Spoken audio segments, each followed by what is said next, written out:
Le 19 janvier 2012, notre apprenti qui travaillait sur ce poste ici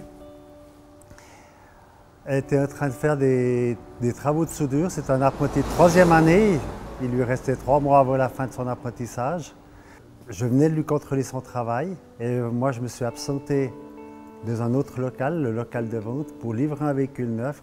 Que tout d'un coup, mon apprenti il arrivait vers moi et il m'a crié « La voiture brûle ».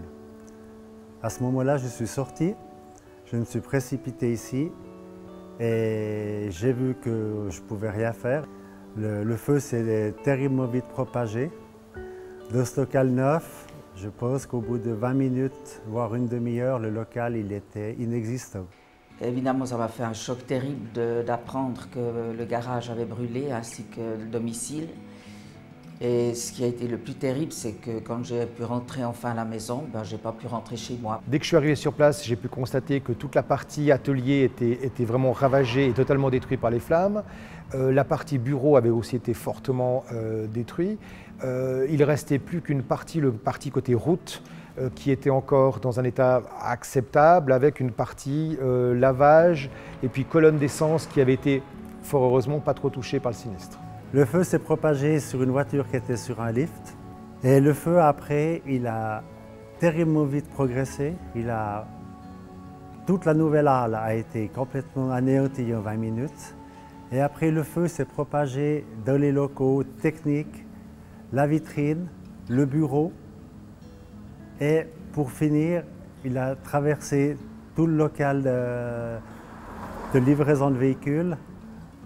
Et il a commencé à lécher les façades d'appartements. Et je dois vous dire une chose, c'est que quand on a en 20 minutes perdu une entreprise, plus encore notre appartement, c'est simplement impensable.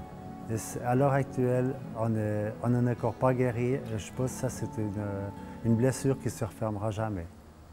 Il faut, dans ce genre de cas, essayer de trouver des solutions pour pouvoir continuer l'exploitation de l'entreprise. Et ensemble, on a décidé qu'il pouvait essayer de continuer son activité en travaillant dans le local de lavage. Il y avait déjà un lift là-dedans, ce qui permettait d'avoir un petit atelier en fait attenant. Ces frais ont été pris en charge par Helvetia. C'est ce qu'on appelle des frais supplémentaires qui permettent et qui sont nécessaires pour continuer l'exploitation de l'entreprise. Et là, j'ai pu travailler 18 mois grâce à l'Helvetia, que je puisse travailler et surtout ne pas perdre toute ma clientèle. On a essayé de mettre de la publicité pour que les gens aient toujours en tête comme quoi le garage du Clos était présent, ils étaient là et que même s'il y avait eu un sinistre, ils continuaient parfaitement à répondre à leurs clients. On a pu inaugurer le 21 décembre 2013, c'est-à-dire 23 mois après l'incendie. Chaque fin de mois, le garage du Clos me faisait parvenir les chiffres qu'ils avaient réalisés le mois précédent. Ceci me permettait d'ajuster justement la prestation d'assurance. Et puis, tout en étant quand même parfaitement conscient que la situation qu'ils vivaient n'était pas simple. Dans un moment aussi difficile que ça, c'est vrai que je dois dire que j'ai été j'ai beaucoup apprécié qu'ils aient beaucoup été à mon écoute, gentils, compréhensifs. Ils ne m'ont pas bousculé, ils ont vraiment été des gens vraiment sérieux dans leur métier.